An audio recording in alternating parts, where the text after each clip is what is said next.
the SFSS is your student society at SFU. We represent basically all the undergrad students. There's like 26,000 of you. We offer a bunch of cool services like the UPass, the health and dental plan, and we're also doing a food hub right now, which is pretty cool. You can register in advance and get free groceries up on Burnaby campus. So we also host fun events like this workshop. On Friday, we're also hosting a Figma workshop, and Figma is like, I don't know how to explain it, but basically the instructors will teach you how to redesign the Spotify app interface. So that would be really fun. Feel free to correct me if I'm explaining it wrong, but okay, so other events hosted by the SFSS include in October, we're going to do a murder mystery night. So that's something to look out for. Literally, if you Google us at like SFSS underscore events, you can find all the details about the events that we're hosting. Oh, and I'm Jennifer, as you can see on my screen here, and I'm the VP Student Life. So yeah, maybe we can do instructor introductions now. Maybe Zoe, do you want to go first? Sure. Yeah, my name is Zoe. I'm a fourth year student in the IAT program, Interactive Arts and Technology, which is located at the Surrey campus. So those of you in Burnaby might not be familiar with it, but it's focused on arts and technology. Technology, yeah. So yeah, that's the main area where I've got my experience using Illustrator. So I use it for a lot of graphic design projects. So stuff like posters mainly, and making little icons for stuff like app logos. And yeah, we're coming from TechBytes, which is mainly for CAT students. They host a lot of workshops on coding help, Photoshop hacks. I believe it's open to all SFU students. You'll have to double check. It's very project based, so it'll align with classes in IAT. But yeah, I believe any SFU student is able to access the content. So if you are interested or you're taking an IAT class and you need some help with it, there will be that resource available. And so I'm just going to share my screen for a second to just show you really quickly what I'll be showing you how to do today. So it's just this poster. It's based off of something very similar that was going around on Instagram a couple weeks ago. So it's just kind of taking an album and then turning it into a receipt. So yeah, I'll be showing you how to do this. So it's mainly for people who are very beginner at using Illustrator. It's a pretty simple poster, but it'll show you a lot of different elements of the interface. So that should be fun. I will let Audrey introduce herself now. Hi, I'm Audrey. I'm also a fourth year IF student like Zoe. I also use Illustrator really frequently for graphic design, presentation design, sometimes even interface design. Today I'm going to be showing you guys how to make a user interface icon, and we're going to be using Apple Music's icon as a reference just to learn the technicalities of Illustrator before we get creative. So I can share my screen to show you guys the example really quickly too. So this is what we're going to be making today. And we're just going to be using very basic shapes, so it'll be super easy, hopefully. And yeah, if at any point any of you guys have questions, feel free to message the Zoom chat, and I'll be responding to questions while Zoe's presenting, and Zoe will be responding to questions while I'm presenting. So yeah, at any time, just let us know if you need any help. And also, I just sent the link to the TechBytes Discord in the Zoom chat. So if anybody wants to join our TechBytes channel, we always have a community of IAT student volunteers on the channel to answer any questions, give help for IAT courses and stuff. And we also send all our announcements for the workshops that we're doing there. So yeah, feel free to click on that. And then I'm just gonna get into the workshop pretty quickly, but I did send earlier, it should be near the top, just an image if you wanted to download that, if you're planning to follow along. And then as well, Jennifer sent a link to how to get Illustrator for free. So if you don't have it already, this will be recorded and you can follow along later. But yeah, I can. Do you want to do like a show of hands of just how many people want to follow along but need a minute to download Illustrator just to see? There is a free trial as well, which might be easier to get. Not sure if this is gonna work. Or how about just if you're ready to go, thumbs up, and if you're not, send the clapping emoji.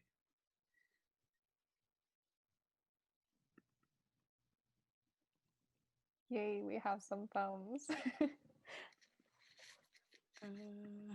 Olivia, we sent the links for the images earlier in the chat. There's 2 of them. I can send it again. So the one that was just sent is the link. But again, you don't have to follow along right now. You can always come back later. And the video will be here for reference. Oh yeah, you should be able to use any version of Illustrator for this workshop. It might look a little bit different, but all the options should be there. Okay.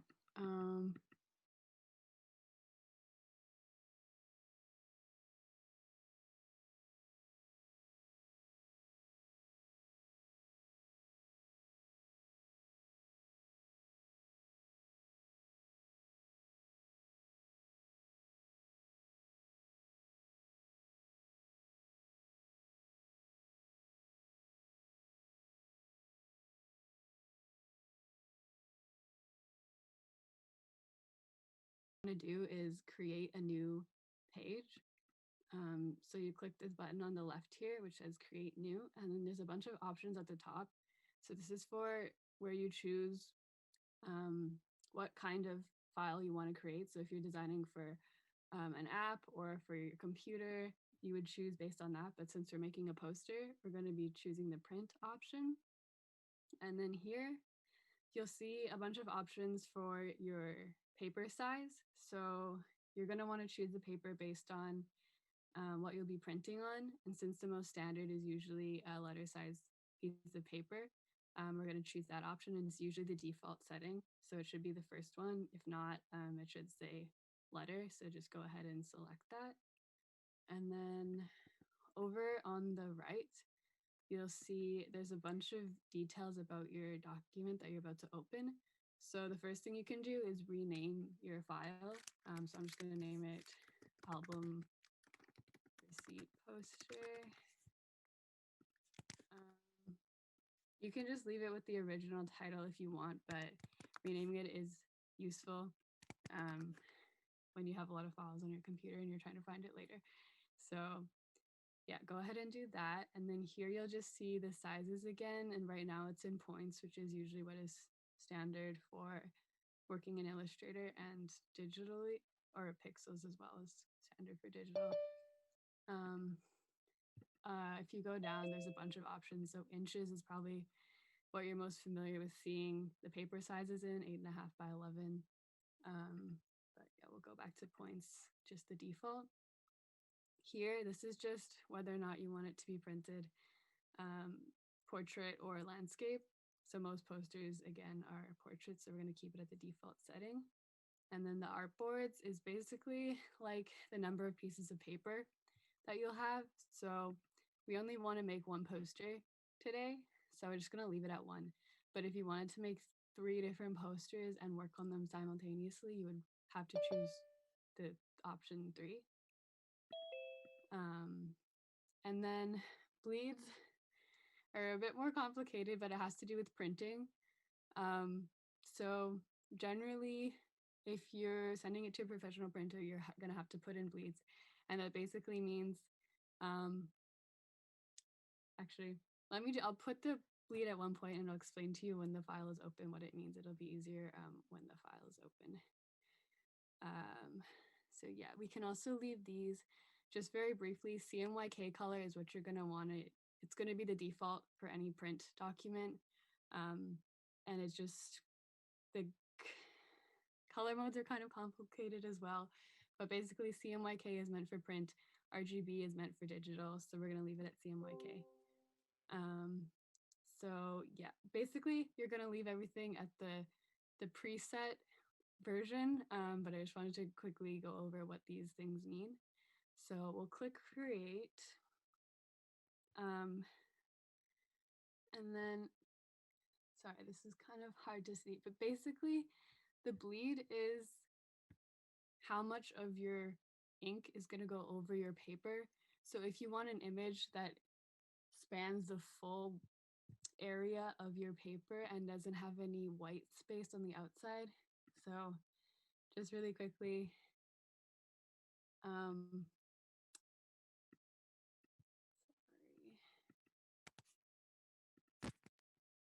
say I make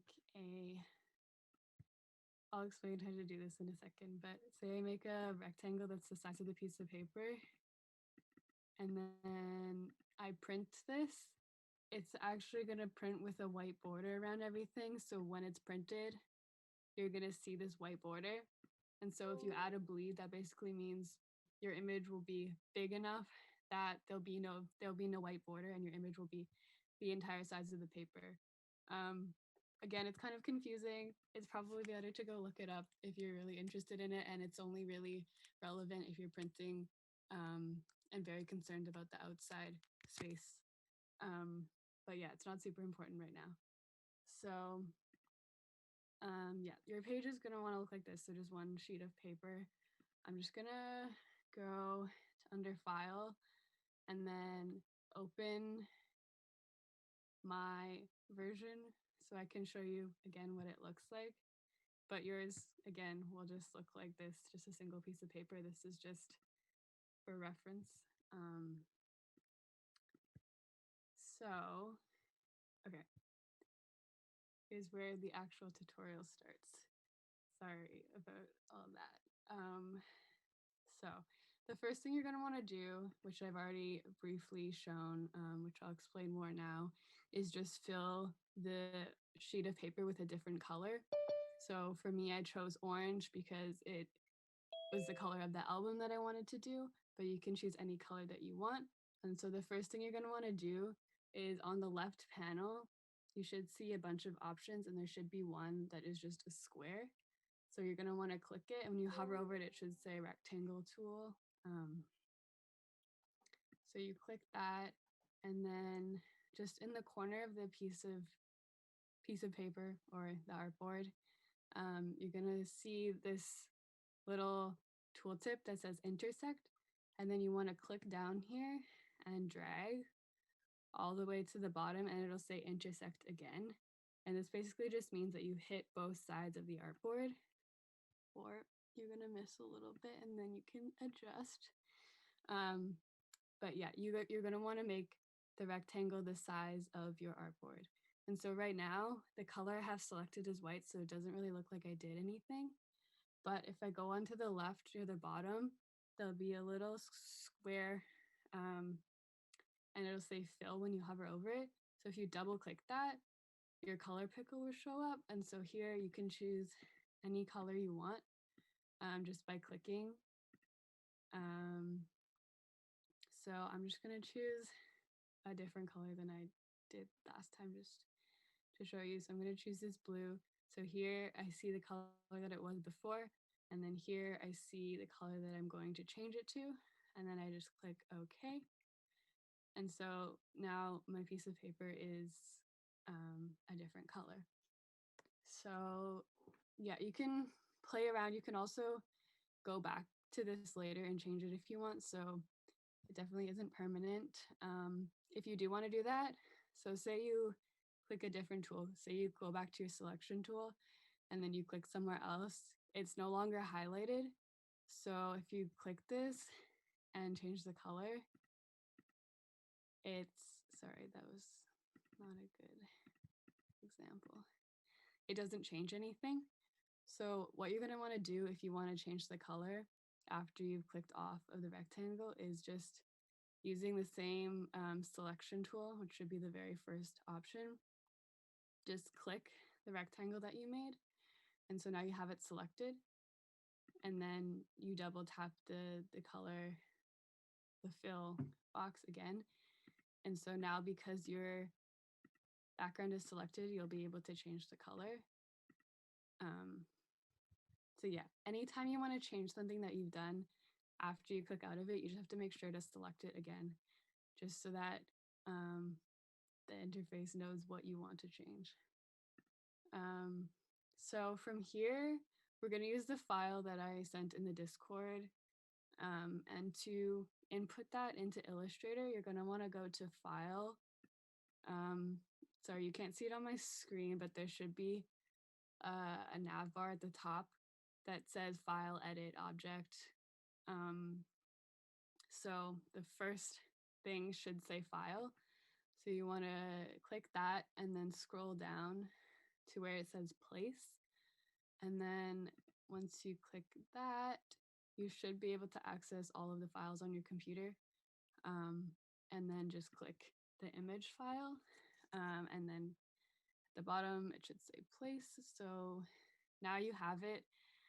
You can place it anywhere on your screen. So I can place it on this artboard or I can place it over here. It doesn't really matter. And so I have it selected right now. I can move it wherever I want to, but obviously it isn't the right shape or size for what I want. So to change that, I'm just going to go ahead and crop it. So to do that, I'm going to right click and then move down to where it should say crop image. And then you'll see that it kind of fades out the rest of the screen. So the area that is still highlighted, that's what's going to show up once you crop it. So if I click enter now, you can see that it still isn't what I want to be cropped because it just left everything that was highlighted. So yeah, you'll click this, the outer line, the border, and just drag down to wherever you want your crop to be. And you can see that while you do this, it's telling you how many inches the image is. So for this poster, it isn't super important the exact dimensions, but if you were worried about the exact dimensions, this is where you would look while you're cropping something. So I'm just gonna roughly estimate it, and then again just click enter. And then it's not at all in the center of the page, so to move it to the center, again, just make sure you have the selection tool and that you've selected the icon, or sorry, the aspect that you want to move, and then just drag it. And Illustrator will tell you when things are aligned properly. So you can see here, I have it hovered over the center of the page, and so it's telling me with this little pink tooltip that it's in the center. So yeah, that's just, I don't know, it's helpful a lot of the times. So if I want to align it to this poster over here that I've already made, it'll also show me little pink lines. It's just an easy way to align things. There's also, if you want to align something that isn't showing up for you, you can go under View on the navigation bar, and then somewhere near the bottom, it should say Rulers. And then once you hover over Rulers, there's a couple options, and you want to click Show Rulers. And so now you have these rulers at the top, and if you click on them and drag it, then you'll make a little guide. So here I have this blue line that shows up that shows me that this image is aligned with this one. And this guide will not show up when you print or export your file. It's just there for reference while you're making your design. So they are pretty useful. You can also go to view and then show guides. Just under rulers, it should say guides.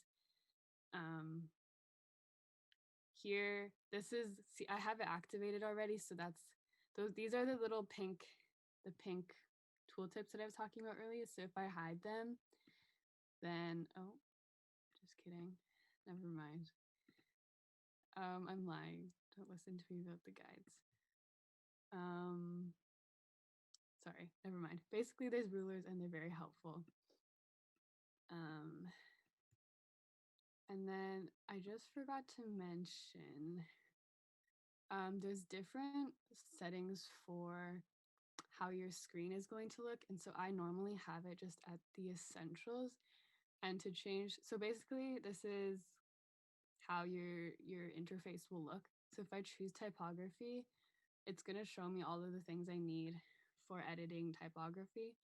But for the rest of this tutorial, I'm going to be focusing on how to use the interface when it's in the essentials mode.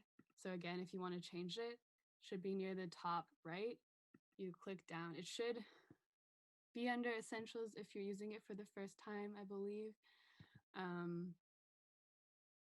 But if not, don't worry about it. It'll be okay. But it will be helpful if you just have it under essentials. If you've played around with Illustrator before and move some of these things around and you want to reset it back to the normal, then if you go to the bottom here, it does say you can reset the essentials. And this will just bring it back to the normal mode. Again, not super important, but I will be basing the rest of the tutorial off of this layout. So it'll just be a little bit more easy to follow along if you set it to this workspace. So now that we have the image placed in the center, I'm going to start adding the text. So to do that, you're going to want to go to the left side here, and there should be a little icon that is the letter T. And when you hover over it, it says type tool. So you click that and you have a couple options. So typing on a path would be, if you have a line drawn or something and you want to type on it, you would use this. These are a bit more complicated versions of the type tool. So I'm just going to stick to the normal one. It should be the default as well. So you don't even have to open this up. Just, yeah, click on the T and then you're going to want to click. And so you see that lorem ipsum pops up, which is this placeholder text. And as long as the text is highlighted, you can edit it. So here I see that the text is still selected and I can just start typing. And then you can see that I've changed the text that it was originally. And so I can still type now because I'm in the text. But again, if you click somewhere else and start typing, nothing's going to happen or you're going to mess something up. So again, if you want to edit anything, just make sure that you use the selection tool and then you click on it before you change anything. That'll just make things a lot easier. So again, once you have your text selected, then you probably don't want the default text setting. It's fine if you do, but it's usually size 12 font and not the prettiest font. So you're usually going to want to change that. And so to do that, you're going to want to go to the character panel. If you don't have the essentials tab open like this, then you can go to window, again in the top nav bar that is not shown, but it should say window. And then when you click that, there's a bunch of options here. And if you click type and then you go to character, then you'll have a very similar or the same pop-up available. So yeah, if you don't have the essentials tab open, there's this option as well to edit it. And then to change the font, I'm just gonna choose these ones that I've preset for this tutorial, but there's a lot of free fonts online if you wanted something that's not here. you should already have some pre-installed with Illustrator, I believe, or like on your computer. But there's a lot of resources for where to get free fonts, or if you want to spend money on fonts, you can do that as well, but usually people don't. So yeah, I can link some free font resources later if anyone is interested. But yeah, just choose any font that you like. And again, you can do any album cover that you want. So you can write anything you want here, and use any font that you think is relevant or that you have that you like, doesn't matter. So I changed the font, and I also want it to be a bit bigger. So here you see the icon is just the two T's. And so when I click down, I can choose any size, and you can see if you hover over it, it'll show you how big. So I'm just gonna choose 36. If you want to change it just by points, then there's these little arrows and you can use that as well. It's usually easier to use this panel here. These are standard sizes for type, and they're scaled based on mathematics. So it usually ends up looking more right if you use these. But again, it doesn't really matter if you want a size that isn't here, go for it. So I'm just gonna move that, and then I see that it is too big, so I'm gonna go a bit down. And you can see on the left here, I have a different font for the end of my word. So if you want to do that as well, you just double click and then highlight only the part of the word that you want to change. And so then go down and change the font, and it should change only the part that you have highlighted. I'm just going to edit this really quickly. Also, these two fonts aren't necessarily the same height. So I can use my rulers to show you. Oh, that's not very good.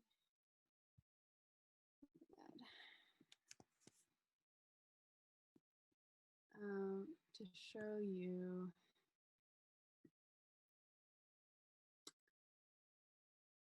These fonts aren't exactly the same size. They're very close, but not exactly. So if you have two different fonts, this is kind of a rare case, but say you have two fonts and they don't line up exactly, you usually want them to for it to look more leveled out, I guess. So you would change one font a little bit so that they even out. It doesn't really matter, but just that's what I've learned with typesetting, that you usually want all of the heights of the letters to match. It'll just make it align a lot better. Again, not super important though. So I'm just gonna say that I'm happy with this as it is. And so you can see I have the title here. It's a bit smaller than it was over there, but that's okay. And then I just want to do the next part of the text. So I'm just gonna select the text tool again and start typing. And you can see it's in the font that I was using earlier. So again, you can either go back and change it, or you can keep it in the same font. And I forgot to mention, you'll probably want this to be aligned in the center as well. No guides are popping up for me right now, which is great. Can Yeah, you there's use the align tools, like select both the picture and the text and then just align them? Yes. I don't normally though. Yeah, I'm not gonna, I don't normally use that tool, so I'm not gonna try because I feel like I'll do it wrong. But that is true. You can Google what she just said if you want, if your guides are also aren't popping up for you. Sorry. But yeah, it's okay. Sorry, my bad. So if you have your second line of text here, I'm gonna make mine a bit smaller. Again, all of this is up to you. Sorry, I know why it's not lining up. I forgot to explain something. So this text right here, I'm just gonna select it again using the same select tool as before. When I highlight over it, if I go into the character panel again and I go to paragraph, I can see here that it's left aligned. And so because it's left aligned, it's gonna try to line everything up based on the left alignment. And so if I change it to center alignment, you'll see it shifts, or if I choose it to right. I'll explain more what these alignments mean when I have more text and it'll make more sense. But for now, I'm just going to change it to center align. And then you'll see when you move it to center,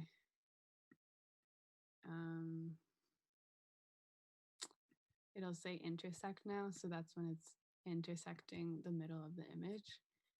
And then same for this one. I'm going to want to highlight it using the select tool. And then from the character panel, go to paragraph and make sure that you select the center alignment. And so the center alignment, it should be the second option. It should be the uneven lines. So this one you see it's flush to the left, flush to the right. Center alignment is when all the lines are kind of uneven. And so once you've done that, you can move it into the center again. Or not. Sorry, I just want to mention that I use Illustrator. There's a lot of tutorials out there. There's a lot of different ways to use Illustrator. Definitely, if you're more interested, go look at them. But because of that, I definitely don't know if I do everything the way that was intended. I've just seen that there's a lot of different ways to do things. And yeah, so I just wanted to mention that just as a disclaimer. So I have this text written now, and you can see the text over here. It's the same font, but it's a lot closer together than the text that's over here. It's a lot more spaced out. So if you want to change the spacing that is between letters, so I'm talking about to see the gap here between the A and the N and the A and the E, etc. If you wanted to change that, again, you're going to want to highlight the word, and then you go to character.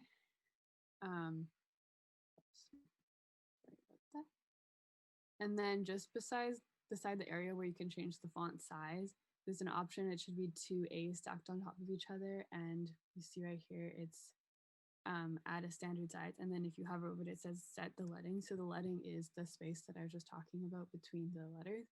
So if you want to change that, again, you can drop down. And if I choose 12,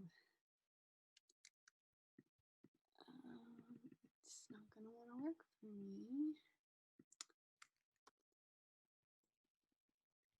1 second. I think it's the VA one. Like that was just right underneath. The other like. Yeah, you're right. Sorry, I was confused. Yeah, there you go. Sorry, I am not used to using this panel here.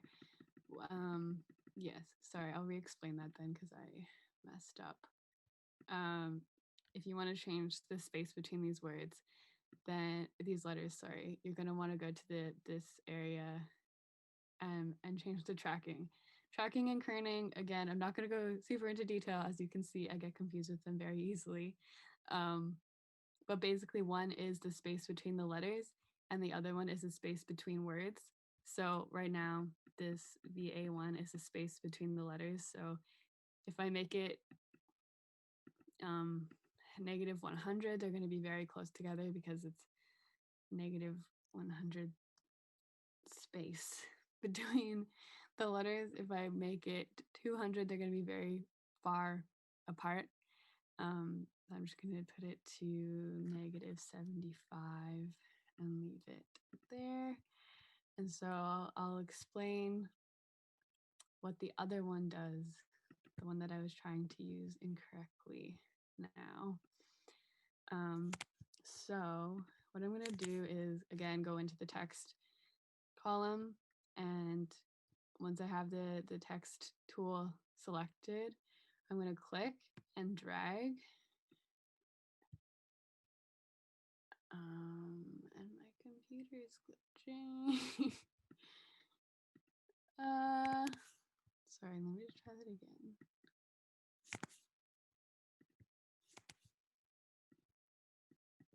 I think this is a good time to say, if you haven't saved your file yet, feel free to go and save your file, because Adobe I know it's gonna crash a lot. Yes, very true. And I realized what happened. So what I was editing before was the height between the words. And so what it has done is, because I set the height between the words to 0.1,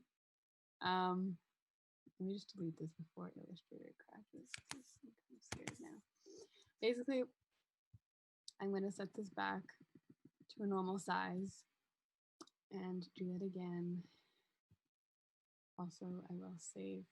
To save, go under File, and then you should see Save close to the top, and just click that. Yeah, the reason that it was showing so much text stacked on top of each other is because I'd set the space between lines to be very, very little. And so it looked like a glitch, but actually it was just the words were really close together. So you can see here, if I set it to 2, all of the words are overlapping because there's very little space, or there's negative space between the lines. So usually you want this space to be close to, or even a little bit more than, the font size that you're using, just for legibility purposes. But again, it could be stylistic choice as well. So maybe you do want it really, really close together. That's up to you. It's going to be a lot harder to read, but in some instances, you might want this look for specific things. So when you have the text icon selected and you click and drag, it should give you placeholder text here. So it's just random generated text that looks like words but aren't actually words. If for some reason you don't have this text here, you can make a text box and then right click, and then if you go down to fill with placeholder text, the same text will pop up. So if for some reason you don't have access, or it's not showing up for you, then that's how you can add more text. And so the reason I've done this is because I had all of the text set up for me. I wrote it all in my notes and then copied it over. It was a lot easier. So I think it's easier for now if you just put this placeholder text and edit it later, just to save time. But if you know all the album names off the top of your head and can type them really quickly, you can do that as well. So again, if you just wanted to type, then you would click and just start typing.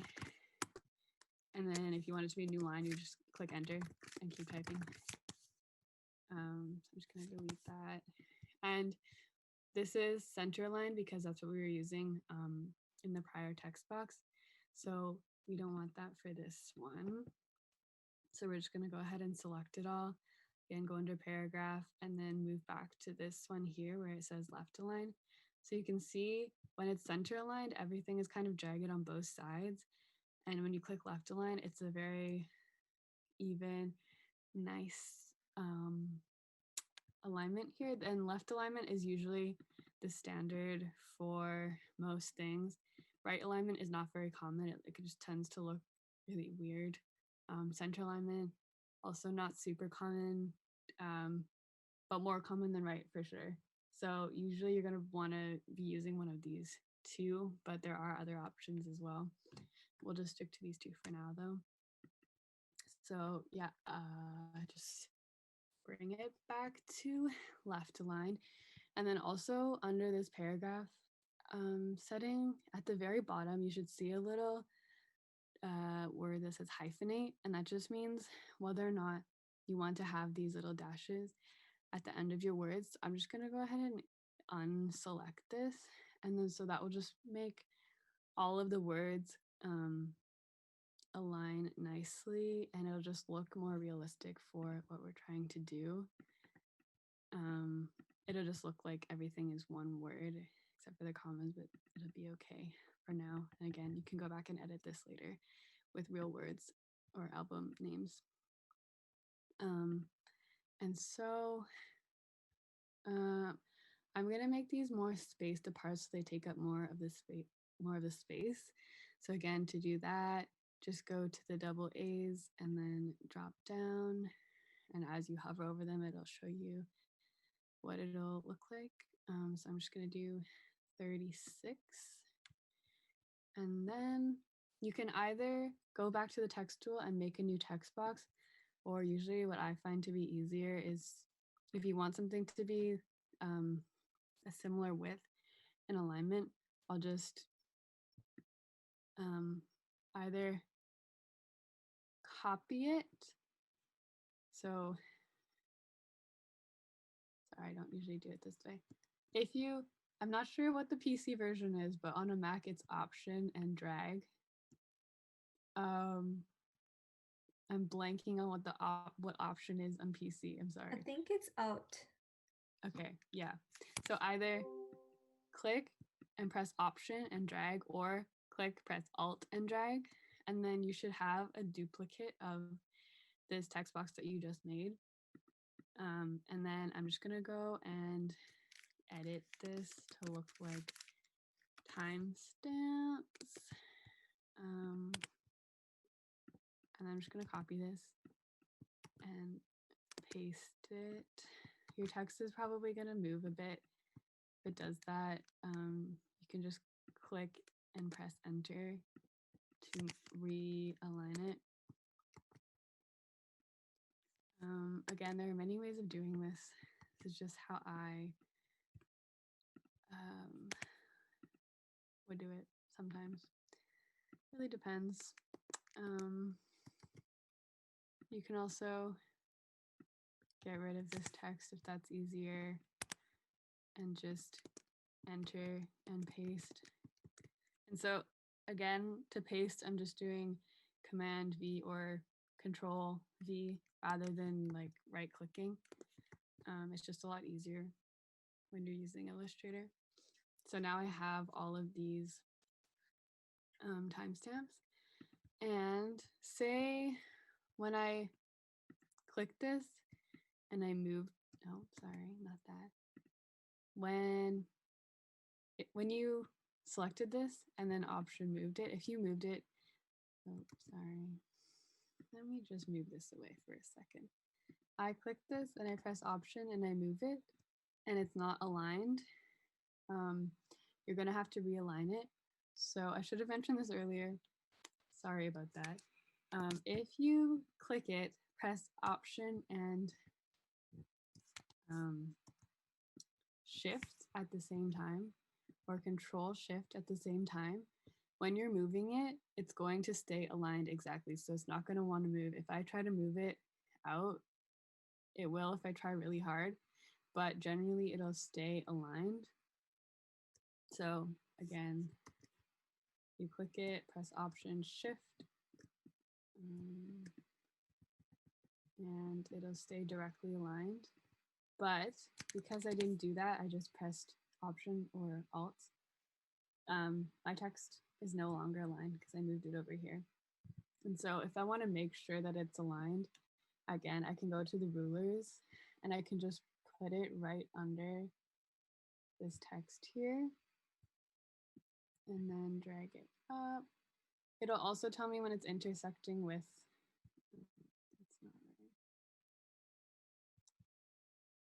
it'll often also tell you when it's intersecting with the other text box. But again, it's kind of on and off whether it decides to do that. So usually it's easiest option just to do the guides yourself, just in case Illustrator doesn't want to tell you. but yeah, sometimes it will have the pink line saying that these two text boxes are aligned. So now that I have my album title names here, and then I have my timestamps here, I'm just going to click Shift and then select, using again the same select tool here, select both boxes. And then over here on the side panel, there should be a section called Quick Actions. And if I click Group, these two boxes will actually be joined now. So if I click away and click something else, if I click back, you can see that both of these text boxes are selected now when I click on any of them. So I click on the left one, both pop up. I click on the right one, both pop up. So now because of this, I can move this into the center, and it'll just, again, use that same intersection where it shows you that it's in the middle, or doesn't. Or this is where you would use the align tool that I am not familiar with. But I'm sure you can find lots of information online. I'm just gonna eyeball it for now. Okay. You can also, sometimes when you're using your mouse, it's kind of hard to see if you use just the arrow keys to move it after you selected it. It's easier sometimes if you're eyeballing things, but really up to you and if you want to eyeball things. Oops. Okay, I'm just going to leave this as it is. And so the last thing that I need to do is just add text at the bottom. So this is pretty much the same concept as before. Like the text tool. If I just want to add this date here, something pretty simple. So I'm just going to click, and then I'll have just the one word pop up again. And I'm just going to type.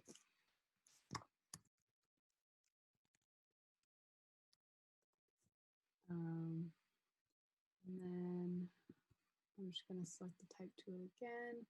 This time I'm going to click and drag. And so I'll have more text, which is very spaced out because of the settings that I have from before. So just remember that your type settings auto load to what you've been using in the previous section. So sometimes you get kind of confused by that. So now I only have 2 lines of text because my auto settings were set to a very large spacing between lines. So if I set it to 9 again, and then I set this to size 9 as well, then I will have more space. So again, if I right click and click fill with placeholder text, then I'll get a lot more text popping up.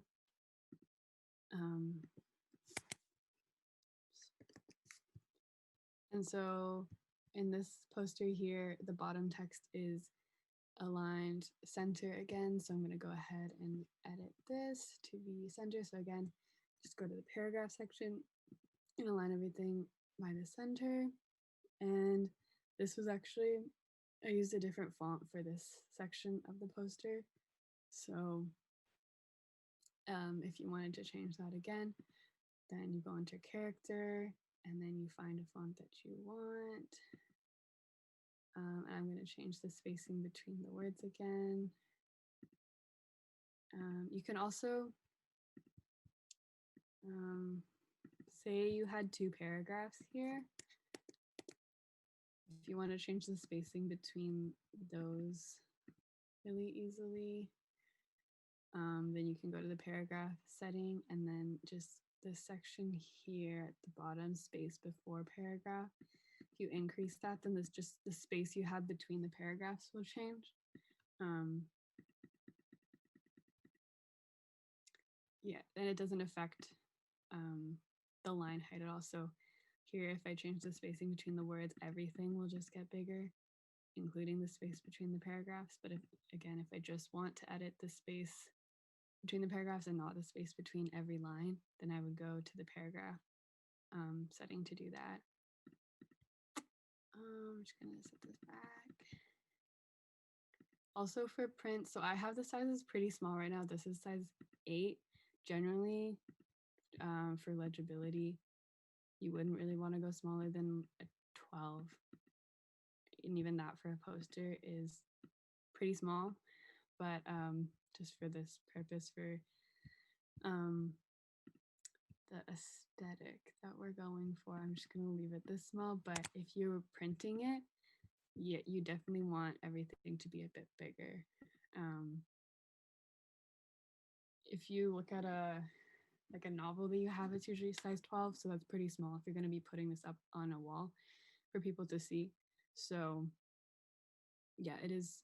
If you look, there should be references that show like how big text is printed, or how big text looks when it's printed. It's kind of hard to tell when you're on your screen, like exactly how big the size on your screen will print. So sometimes you have to print a couple of times to make sure you have the right size. Or yeah, you can use like a reference which will show what it ends up with. Again, you can just Google something like that. So that's basically it for the poster. They don't look exactly the same, but I've just used placeholder text, which is why you can definitely go back and edit all of these things. I'm just going to quickly show you how to export it. So if you wanted to export it for print, you would go to File and then Save as a Copy. And then here, see it's an Illustrator file right now. Format Adobe Illustrator. You want to change it to Adobe PDF. And then I only want to print.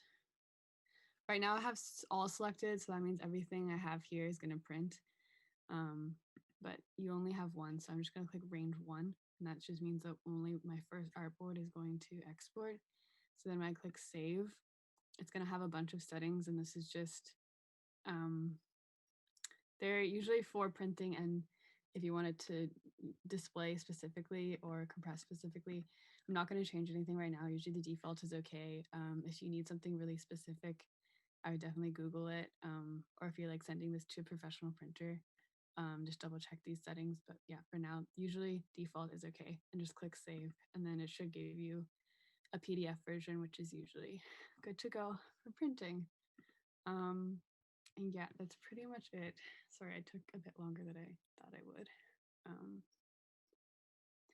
think we can go over to Audrey. If anyone has any questions, I can answer them while Audrey starts hers, or later as well. Yeah, Sarah has a question. Is there a way in Illustrator to make the text blend better with the background? Right now, the text looks like it's sitting on top of the paper, not actually on the paper. That's a really good point. There's a number of tricks that you can use to make something look more natural on the paper. The immediate one that I would suggest is just lowering the opacity of the text a bit. In other words, making it a bit more transparent so that the black isn't so harsh.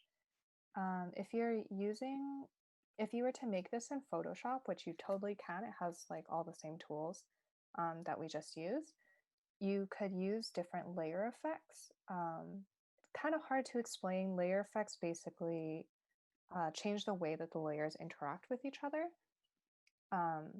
There's one called overlay or multiply that would be really good for this. Another trick that you can use is you can go into the help bar at the top menu and look for Liquify, I think. Nope. Liquid. Okay, maybe it's only Photoshop. Yeah, a lot of the ideal settings for making it look more realistic would be in Photoshop. I did, for this one on the left, I did lower the opacity. I forgot to mention that. But if you wanted to look a lot more blended, I would definitely recommend using Photoshop because they have a lot more tools for that. Yeah, if you do have Photoshop and you try remaking it, definitely look into layer effects and look into Liquify. Liquify is a tool in Photoshop that allows you to manipulate the shapes of things so you can make it all wavy and like contour with the wrinkles of the receipt. Yeah, anybody else have any questions?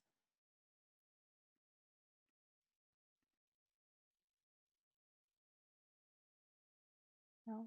Okay, well, if you have any questions while I'm doing my activity, feel free to send it to the chat. Um, if you're shy, you can private message Zoe or Jennifer and they'll get back to you too.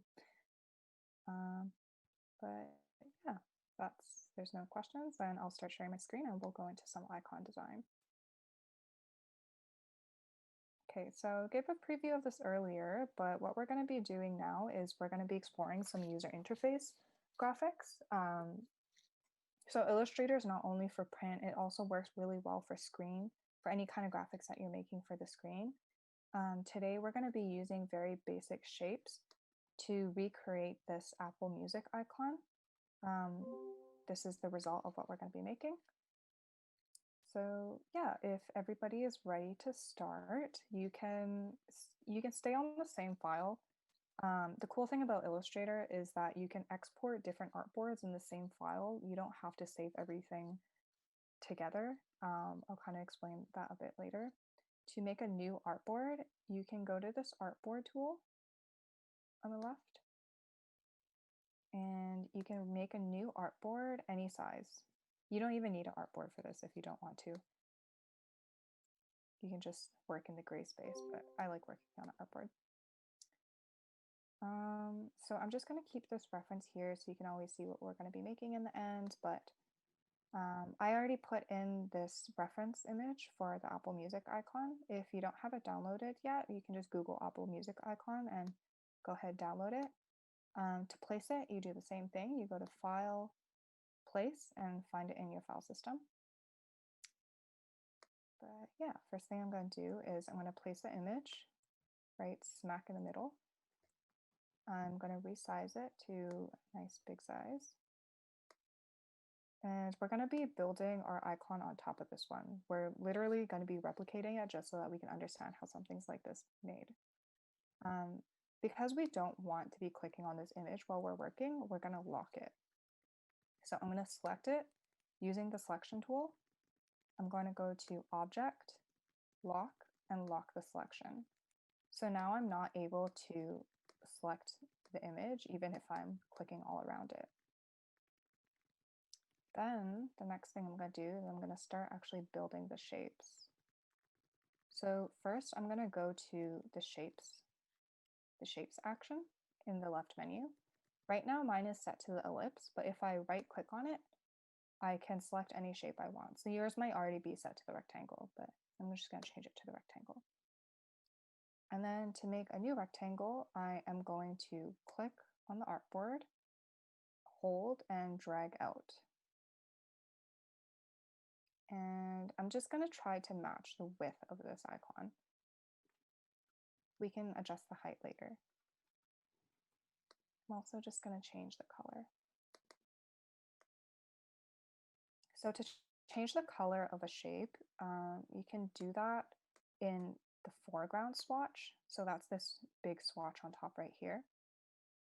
Before I had it set to gradient, I'm going to switch it back to solid. Again, to change the color, you just double click on the swatch and change it to whatever you want. Now we're going to change this color later anyways. I'm just going to make it black so that's really easy to see. To resize this, because it's a little bit off, I'm going to go back to the selection tool. I'm going to move it over to align with the icon. And I can pull on these little squares to resize it.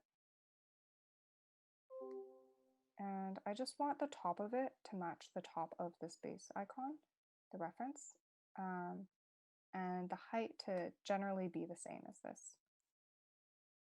But you can see that this bar on top is kind of skewed, like it's slanted in a way.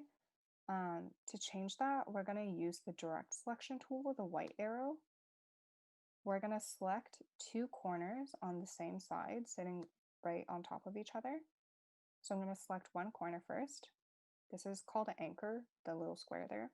I'm going to select one anchor, then I'm going to hold Shift and select another anchor right under it. So now you can see that these two corners are selected, but not the ones opposite of them.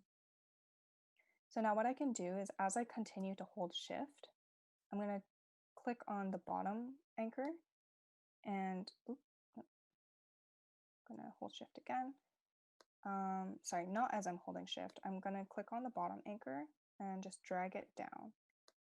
And that should move both of them together. And I can do the same thing on the other side. So if I just click anywhere outside of this box now, it deselects those two corners. I'm going to do the same thing on the other side. I'm going to select one anchor first. I'm going to hold shift to select the second anchor. I'm going to release shift and then move it up so that I get the perfect tilt.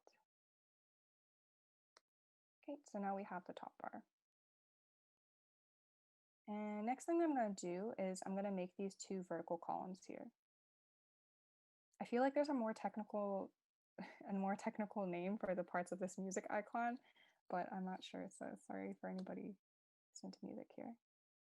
So I'm just going to make the two bars, same thing, click, drag, bring out your rectangle. This time it's a little bit easier to match the size. The height doesn't really matter yet. We can always adjust it later. Now I'm going to click on this bar I just made. I'm going to go Command or Control if you're on Windows, C to copy, and I'm going to go Command or Control V to paste, and that duplicates the shape. I'm going to move the second shape over the right side, and you can see that it just snaps to align with the edge of this top bar here. Same thing here, it just snaps to align. And so now that I have these two vertical bars, I can adjust their height a bit, and I'm going to make these circles now. So since these circles are, again, kind of tilted, they're at an angle, I'm going to do the same thing as I did for the top bar. I'm going to make the shape first, and then I'm going to angle it. So to switch to the ellipse from the rectangle, again, just go to the rectangle tool, right-click, and go to ellipse. And now I'm just going to try to eyeball the size of the circle. There you go, doesn't have to be perfect. And now I'm going to tilt the circle. So to do that, I'm going to click on it using the direct selection or the black selection tool. I'm going to hover around this corner here slightly to the outside until I can see the rotate icon. And I'm just going to drag it to rotate it. That's generally what I want. And you can see here that there's this like weird hole here. I don't really want that. I want it to align perfectly. So I'm going to move this up and I'm going to try to align the circle with the rectangle.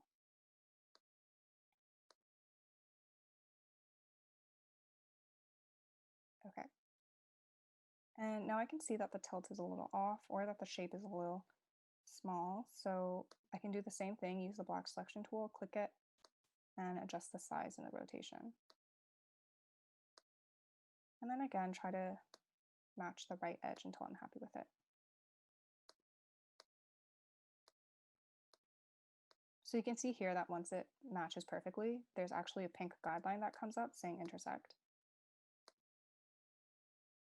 Okay. Now I think that's good enough. I'm gonna select this. I'm gonna copy and paste it again, Command or Control C, Command or Control V. And I'm gonna move it to the right side. Okay, it's intersected. Okay, now I have the general shape of the music icon, but this is actually 5 different shapes. It looks like one right now because it's all the same color, but if you hover over them, you can see the blue border around it showing you that they're all unique shapes. So what we want to do now is we want to combine these shapes.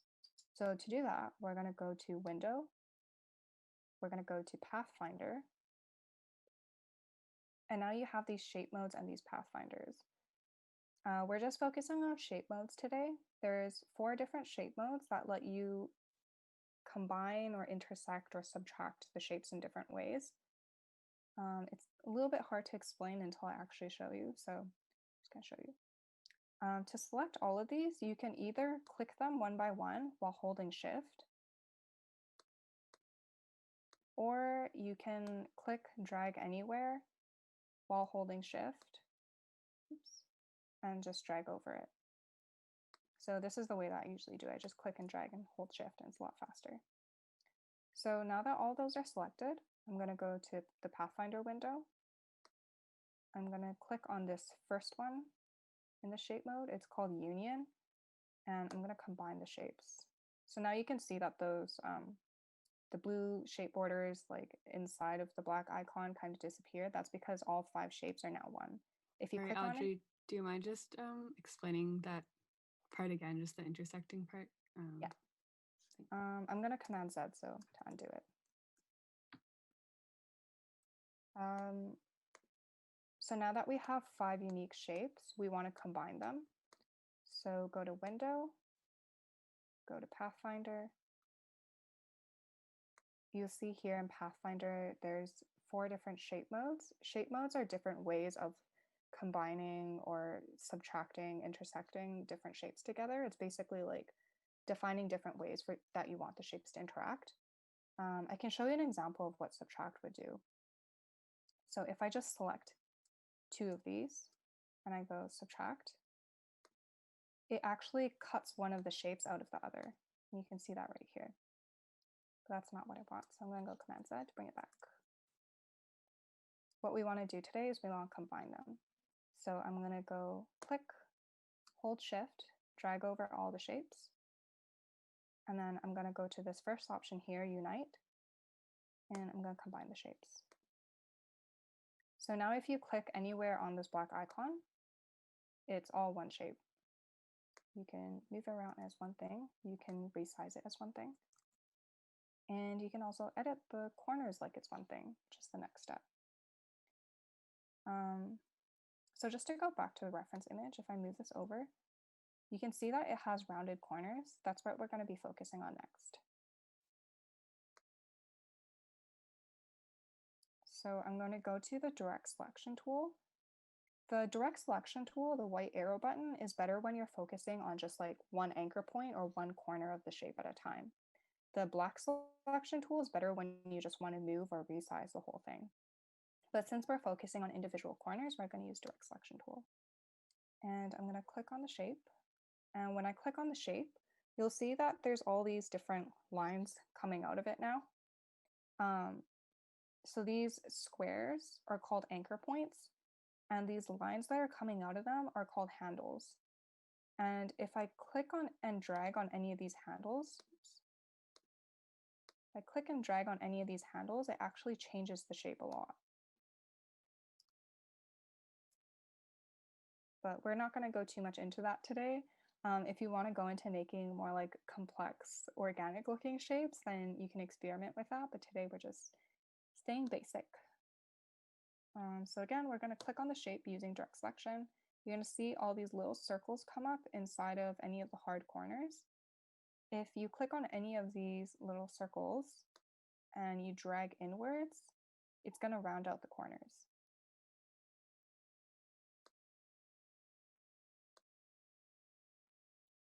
If you just want to round out one corner, you can double click on one. Oops. You can just double click on one of these anchors so that isolates it, and then you can just round out one at a time. But we want to do all of them. So I'm going to round that. You can see it's nice and rounded now. What I don't like about this right now is that these circles are a little too high. So I can actually edit that using the anchor points. I want to select all these anchor points in this area so that I can edit just this part of the icon. To do that, I'm going to do the same thing I did, or a similar thing I did earlier. I'm going to click and drag over them while holding shift. And I'm just going to release. Now what that's done is that's selected the anchor points just at the bottom half of the shape. You can see that these ones are selected because you can see the handles coming out. But if you zoom in, you can also see that these rectangles for the anchors are also filled in. These other ones are not filled in. So now that I have these anchor points selected, I can click and drag. Oops. One sec.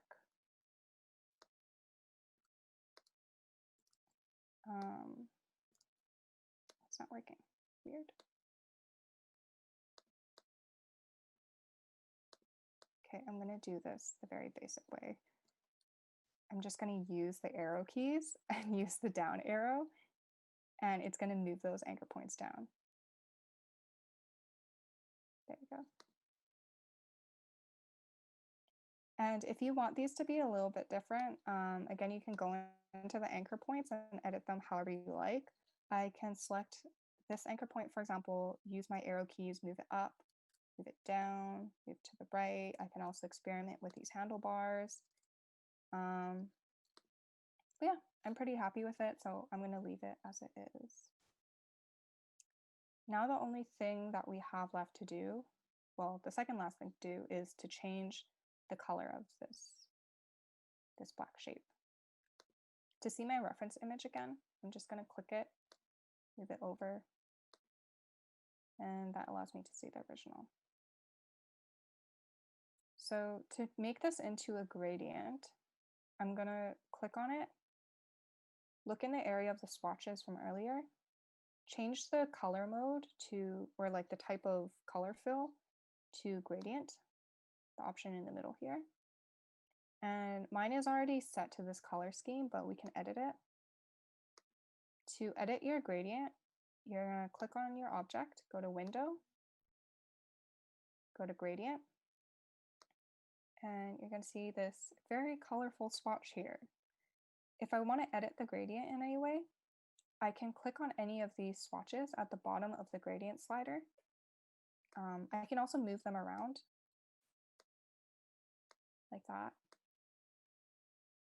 Or I can double click on the swatch to change the color. So right now my color mode is set to CMYK. Yours may not be. I usually like working in RGB, so I'm going to do that. Whatever your color mode is, you can change the swatch. And I can make the purple more blue or more pink or green or more purple, etc. So you can make it whatever gradient type that you want. I'm just going to edit it a little bit. Going to make it a little bit lighter. Not going for anything exact here. Just want the general feel of the icon. Okay. And now this reference photo doesn't have like the rounded rectangle shape behind it to give it the feeling of like an app icon, but we want to do that today. So first I'm going to delete this reference photo or just move it aside. To do that, I need to unlock it. So I'm going to go to Object and Unlock All. And suddenly the image can move again. So I'm just going to move it to the side. And I'm going to click on the icon that I made. I'm going to move it somewhere around the middle. And then I'm going to get to making this rectangle. So to make this rounded rectangle, there's two ways you can do it. You can do it by either making a regular rectangle and then rounding the corners, like we learned earlier, or you can just make a rounded rectangle. I want to go the easy way. I just want to make a rounded rectangle. So I'm going to right click on the shape action again. I'm going to go to rounded rectangle. And I'm going to make sure that the color is set to what I want it to be from the beginning. So I'm going to switch back to solid fill. Nothing's selected right now, so it won't change the color of anything. I'm going to double click the swatch, change it to white. And now I'm going to make my shape. So again, click and drag out. If you want it to be a perfect square, you can hold Shift while you drag it out to maintain those proportions. There you go. I'm going to move it. And if I want to round the corners even more, I can do the same thing. Just grab one of these corners and round it some more. And you're not able to see the square right now because it's white on white, so we want to add a drop shadow to it. To add a drop shadow, you're going to click on your white square, go to Effect, Stylize, and Drop Shadow. you can change the settings of your drop shadow here. I'll just explain them really quickly. There's opacity, which is like the transparency of the drop shadow. There's the X offset, which is how left or right it is. And there's the Y offset, how far up or how far down it is from the shape. And then there's the blur, which kind of changes like the size of it. To view the preview, you're going to check preview. And this allows you to see the changes as you're playing around with the different settings. Pretty happy with that, so I'm going to click OK. And there you have your white rectangle, except now it's covering your icon. Reason why is because it's on top of it. So to rearrange it, I'm going to right click on my white rectangle. I'm going to go arrange. I'm going to go send to back. And then I want to align these two as well so that this icon is sitting right in the middle of the rectangle. So to do that, I'm going to select both. I'm going to look at the top menu and go to Align, and they'll open up the Align panel. And I want to click this option here. It looks like kind of like a skewer. That's going to align their horizontal centers. And then I also want to align the vertical center. Oops. That didn't work properly. I'm just going to move it over manually. Yeah, there's your very basic icon. And if you want to export this as a PNG, for example, so that it has a transparent background, how I usually like to do it is I'll select everything I want to export. I'll go right click and I'll go export selection. And then I can see right there under asset 3 what I'm about to export. Does anybody have any questions?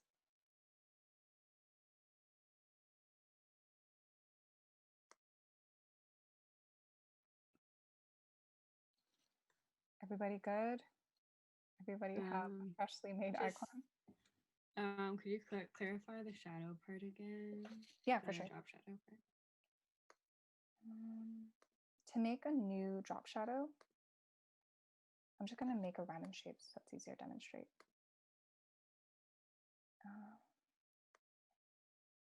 Okay, to make a new drop shadow, I am going to go to Effect, making sure that my object, the object I want the drop shadow to be, is selected. I'm going to go to Effect, go to Stylize, and then go Drop Shadow. And then on this panel, you can edit the settings of your drop shadow. You're going to want to click Preview so that you can see it before you confirm your settings. Opacity is how dark your drop shadow is, or how transparent. If I set it to like 80, it's going to be really dark. My panel just disappeared, so I'm going to go to Window, Appearance, and then I'm going to scroll until I see drop shadow. Yeah, I can set this to like 30. I can increase the X offset, moving it further to the right. Set to 40 points. Kind of hard to see, but it's really far right now. I can increase the blur. Yeah. And again, to get to this window, you're going to go to Window, Appearance. Oops. Window, Appearance. It's going to show you all the things related to the appearance of this object, such as the fill, the stroke, and the effects like the drop shadow. And you just double click on drop shadow.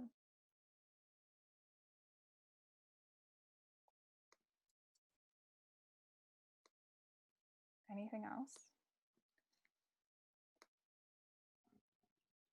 Most of the other questions were just about how to see the recording later. But yeah, if anyone has any general questions about Illustrator at all, feel free to send those in the chat now. There's still 10 minutes left of the workshop, so if you have anything, doesn't have to be necessarily related to these two projects, you can go ahead and send those. I'm going to stop the share. I guess if anyone has questions, feel free to speak up or pop it in the chat. I don't think it has to be questions about.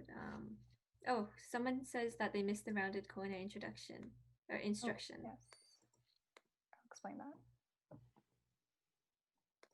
Okay. If you want to round the corner, I'm going to make a new rectangle so it's easier to see. The corners are controlled by these little circles inside of the corner. You can select your object using the direct selection tool. Hover over any of these small circles, click and drag inwards, and it should modify all of them. You can also change your corner radius, like how much it's rounded, by looking at the top menu and inputting a number. So right now it's 13.72. If I put something like 50, it turns into a whole circle because it's so rounded.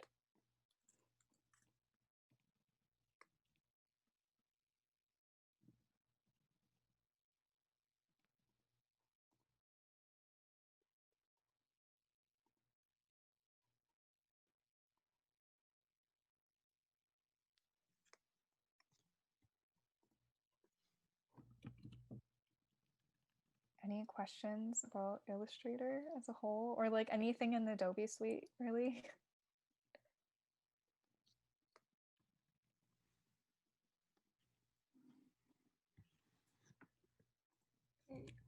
I just sent something in the chat. So if you missed something and then you think up of a question, after you've already left the workshop, there will be a recording so you can go over it again. The recording will be on our SFSS social media as well as the YouTube that I just linked. On our Instagram is where we have a lot of our upcoming events. There's a Figma workshop happening on Friday. Does anyone have the Discord invitation link that we can copy paste in the chat again?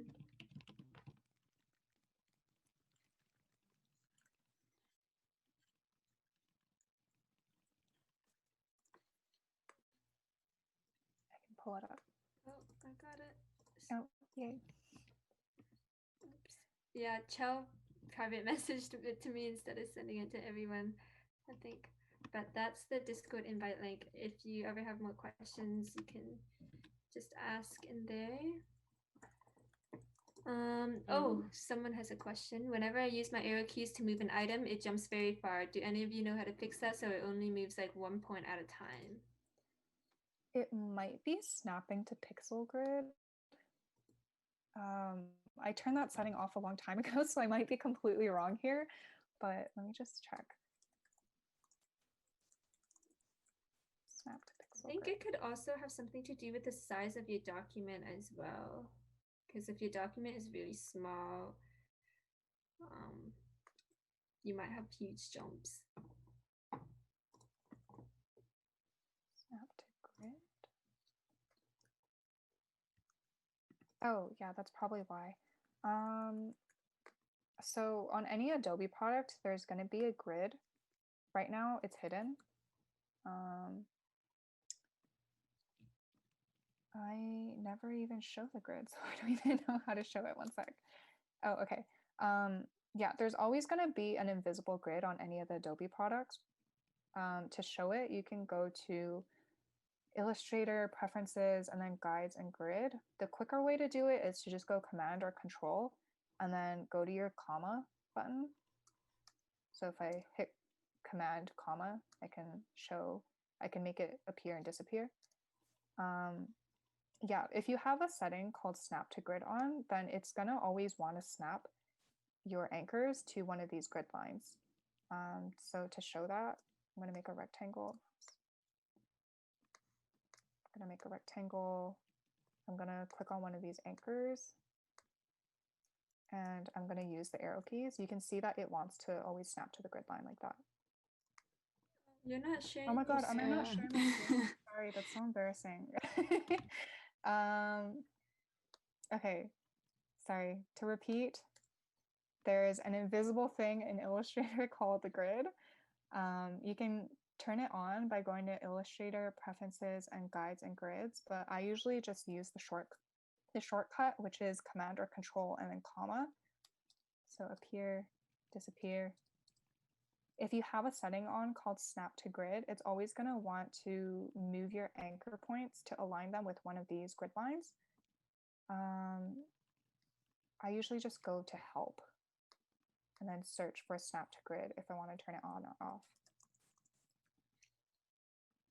So you can see right now Snap to Grid is on.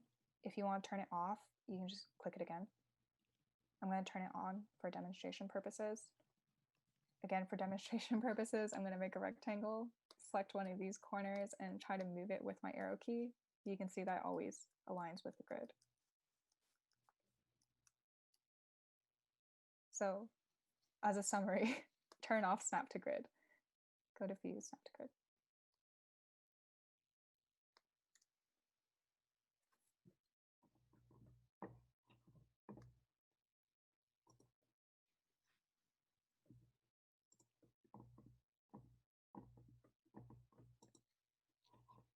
Okay, yay.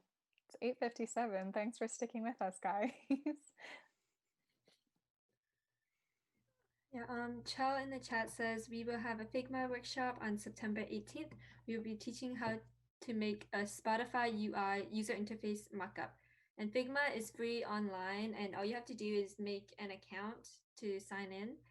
And you can use it to create interfaces. It's actually very similar to Illustrator, except you can make it so that it's like an app. You can literally design apps using Figma. Like when you click a button, it'll go to another page. And it's free. Okay, we have another question. When I save the design as a PDF and open it, it shows the picture, not the one I designed. Do you mean the receipt picture?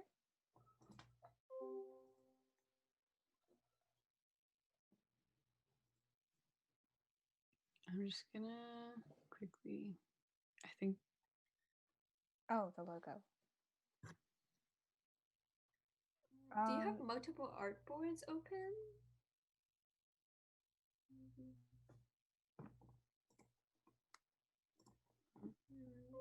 I think you can share your screen if you'd like so we can see what's going on. Or you could just type and try to describe it. Oh. I can also show here how to export this as a PDF. Okay. I'm going to export my wonky icon. So I'm going to go File. First thing I'm going to want to do though is you're going to want to move the reference image off of the artboard or just delete it entirely. I'm going to go to File, Export. Actually, I'm going to go Save As. I'm going to go Save As. I'm going to change this to PDF. And really important, when you go PDF, it's going to automatically use your artboards. Usually you'll just go select it on all. If you just want to export one of the artboards, you can just change that in range. So I only want to export my wonky icon, so I'm just going to change it to 2. Save.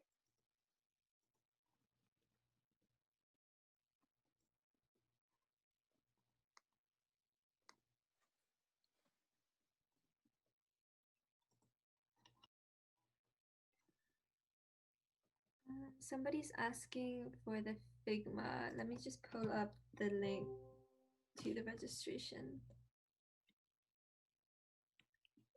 Oh, actually, here, it's faster if I pull up the link tree. This has all of our workshops, so all you have to do is click on the Figma, TechBytes Figma workshop, and that will lead you to the Eventbrite. And okay, somebody said I missed a bunch of steps, so I'm going to refer to the Google Doc. Yeah, I'll keep this Google Doc. And the recording will be uploaded and it will be emailed to everybody who registered. And this Google Doc will also be in the description of that video, so you can always refer back to it. And there's also a ton of resources online. Like if you just go on YouTube and search like Adobe Illustrator tutorial, it'll be there. So.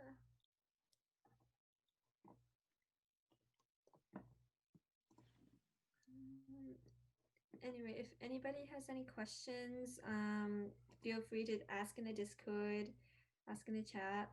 But it seems like some people have left, so I'm going to do one final plug of SFSS and TechBytes. So it's all the links are in the chat. All the links are in the document. So yeah. Thanks everybody for coming. Maybe we'll see you at a future workshop. Enjoy your Tuesday night.